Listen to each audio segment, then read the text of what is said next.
आप देख रहे हैं अल्फा डिफेंस हिंदी में आपका स्वागत है।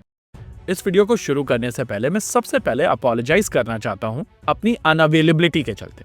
पिछले 10 दिनों से मैं एक भी वीडियो नहीं कर पाया हूं क्योंकि बैक टू बैक कई सारी चीजें एक साथ हो रही थी, लेकिन अब मैं आपके सामने वापस हूं और मैं इसको जरूर कॉम्पनसेट करूंगा। इस वीडियो के दौरान हम लोग बात करने वाले हैं इंडियन नेवी के लिए खरीदे जाने वाले 26 रफाल के बारे में। इस पॉइंट ऑफ टाइम पर मीडिया में रिपोर्ट्स चल रही हैं कि भारतीय नौसेना के लिए 26 रफाल 7 बिलियन यूरोस की लागत में खरीदे जाएंगे और इस कॉस्ट को लेकर बहुत सारे लोगों की तरफ से क्वेश्चन किए जा रहे हैं कि क्या ये कॉस्ट ज्यादा नहीं है।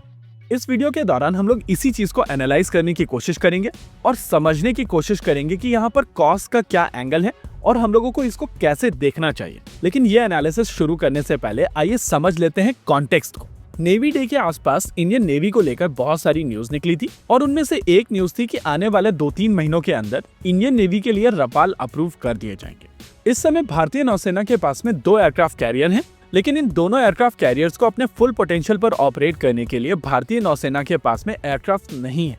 हालांकि दोनों एयरक्राफ्ट कैरियर्स के ऊपर लगातार ट्रेनिंग्स चल रही हैं और दोनों ही एयरक्राफ्ट कैरियर्स ऑपरेशनलाइज कर लिए गए हैं। इस प्रोसेस के दौरान भारतीय नौसेना के पास में ऑलरेडी अवेलेबल MiG-29K का यूज किया गया था, लेकिन इनका नंबर काफी नहीं है। इसके अलावा भारत के अगर इंडिजिनस ऑप्शंस की बात की जाए तो twin engine deck based fighter अभी पेपर पर है और इसको पूरी तरीके से ऑपरेशनलाइज करके प्रोडक्शन में ले जाने में लगभग 10 साल का समय लगेगा। यानी कि मोरलेस ये चीज क्लियर थी कि भारतीय नौसेना को बाहर से एयरक्राफ्ट खरीदने पड़ेंगे ताकि अपने दोनों एयरक्राफ्ट कैरियर्स को भारतीय नौसेना यूज कर सके। इस रिक्वायरमेंट को लेकर सुपर हॉर्नेट और रफाल रेस में थे और रफाल को शॉर्टलिस्ट किया गया। देखिए, रफाल जेट्स को लेकर पास में भी हम लोग काफी बातचीत कर चुके हैं और ये चीज मैं लगातार कहते आया हूँ कि रफाल आज की तारीख में एक बहुत ही बेहतरीन फाइटर जेट है।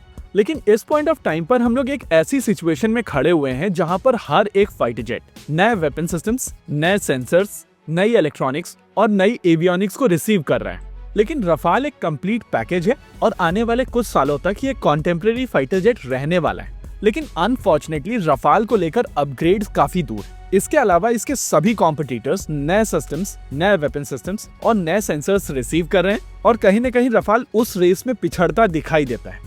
रफाल को लेकर दूसरी आलोचना होती है इसकी कॉस्ट को लेकर। भारतीय वायुसेना ने जब रफाल फाइटर जेट अक्वायर किए थे तो 36 रफाल के लिए भारतीय वायुसेना की तरफ से लगभग 8 बिलियन यूरोस खर्च किए गए थे।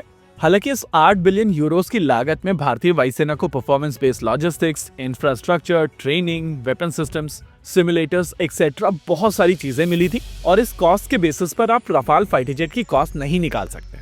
लेकिन अगर आप भारतीय नौसेना की रिक्वायरमेंट की बात करें तो उनको 57 फाइटर जेट्स की आवश्यकता थी, लेकिन कॉस्ट के चलते भारतीय नौसेना ने उस रिक्वायरमेंट को कम किया और कम करते करते अब वो नंबर 26 का रह गया। मीडिया में रिपोर्ट्स आ रही हैं कि इन 26 रफाल मरीन फाइटर जेट्स को लेकर भारतीय नौसेना को लगभग 7 बिलियन यूरोस खर्च करने पड़ेंगे। हालांकि इस पॉइंट ऑफ टाइम पर यह चीज क्लियर नहीं है कि इन 7 बिलियन यूरोस में क्या क्या चीजें इंक्लूड की जाएंगी।